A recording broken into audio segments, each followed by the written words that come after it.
Published in 1813, Jane Austen's novel Pride and Prejudice follows the story of the Bennet sisters in their complicated attempts to preserve their reputation and navigate the pressure of marriage ability within the upper echelon of English society. Elizabeth Bennet and her sister Jane are caught within a system that honors wealth and title above all. The humble socioeconomic status of her family challenges Elizabeth, or Lizzie especially. Although in the end, her moral code and desires for Mr. Darcy align, the novel opens at Lambeth. The Bennet family's estate 50 miles outside of London. Mrs. Bennet, the mother of 5 daughters, is deity that Mr. Bingley, a single man of large fortune, has moved to the nearby estate, Netherfield Park. She hopes that one of her daughters could be his new wife. The Bennets first meet Mr. Bingley at a ball where he takes an immediate liking to the eldest daughter, Jane. Mr. Bingley's friend, Mr. Darcy, however, snubs Elizabeth. The community decides that Darcy is proud and disagreeable because of his reserved nature and his refusal to dance. Jane and Bingley grow fond of one another. However, while Bingley makes his partiality quite obvious, Jane is universally cheerful and somewhat shy. At the same time, Mr. Darcy begins to admire Elizabeth, captivated by her fine eyes and lively wit. She, however, feels contempt for him soon. Bingley invites Jane to his estate at Netherfield, but Jane was caught in the rain, since her mother obligated her to go in horse and not carriage, and she fell ill upon her arrival. Everything was a plan of her mother, so she could spend time with Mr. Bingley. Seeking to help her, Sister Elizabeth trudged through the muddy fields to Bingley's estate, only to be met by Bingley's arrogant sister.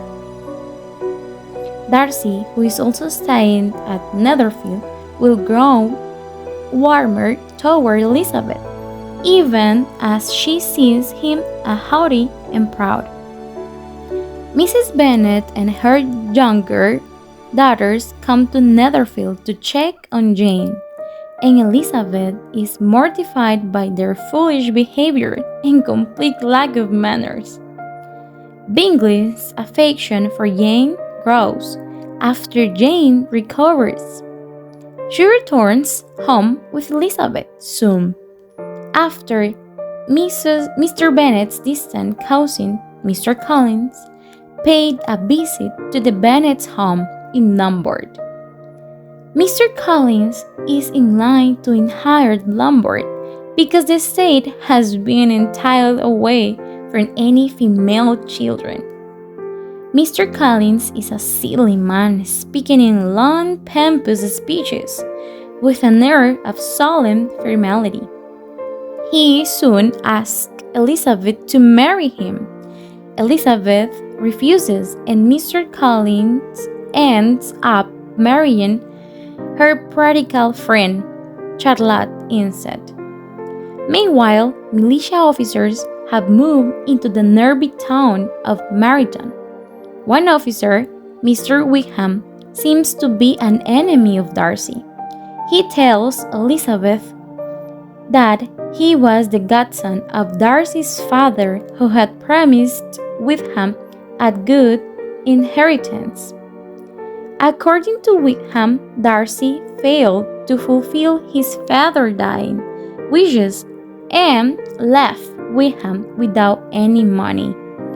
When Bingley hosts the ball at Netherfield, he and Jane spent the whole evening together.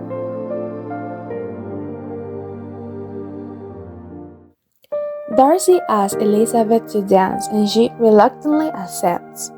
When Bingley travels to London for business, Jane finds out that he would not return to Netherfield for at least 6 months.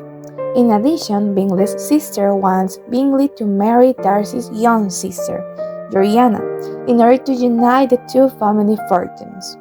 Jane is heartbroken. When Jane travels to London, Bingley doesn't call her. Elizabeth hears that Darcy convinced Bingley not to marry Jane. Meanwhile, Darcy visits Elizabeth and confesses that he wants to marry her despite her low family connections. Shocked at his arrogance, she refuses him and accuses him of both ruining Jane's future happiness and betraying Wickham. The next day, Darcy writes to Elizabeth, explaining that he objects to Bingley's marriage to Jane because of her low family connections and lack of particular preference for Bingley. Darcy also tells that his father had promised to provide Wickham with a living so long as he entered the clergy. Wickham both refused the clergy and squandered his newfound fortune. He also seduced Darcy's teenage sister called Georgiana. Darcy intervened before they could elope and saved Georgiana's honor. Soon afterwards, Elizabeth goes on vacation with her aunt and uncle and agrees to stop at Pemberley, Mr. Darcy's estate, because he is not present. Darcy arrives unexpectedly as Elizabeth is leaving for home. Lydia, her young sister, has run off with Wickham. Frantic, Elizabeth confides in Darcy, who blames himself for not publicly exposing Wickham's wickedness. The family fears Wickham will never marry the poor and foolish Lydia. Wickham has amassed £1,000 of gambling debts, but when the two were found days later, Wickham has agreed to the marriage. Considering the size of his debts, Mr. Bennet knows that Wickham would have never agreed to marry a girl with so little money. In fact, it was Darcy who both found Lydia and Wickham and paid off Wickham's debts. Bingley and Mr. Darcy soon return to Netherfield Park. Bingley proposes to Jane and Darcy tells Elizabeth that his affection for her has not changed. But suddenly, the early morning await Jane's proposal, the Bennets receive an unexpected visit from Lady Catherine de Bourgh, who was Mr. Darcy's aunt. She refuses to accept the fact that his nephew wanted to marry with someone with so little money, since she wanted him to marry her daughter, Anne de Bourgh, with whom Mr. Darcy was engaged since they were little. But neither Elizabeth nor Mr. Darcy care about it. Then she reveals that her feelings have changed, and she said yes to Mr. Darcy's second proposal. Darcy realizes he was wrong to act so proudly. Elizabeth accepts that she was wrong to judge Darcy prematurely.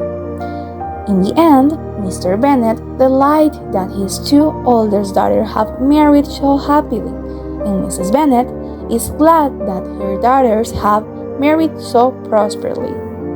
And this is the end of Pride and Prejudice.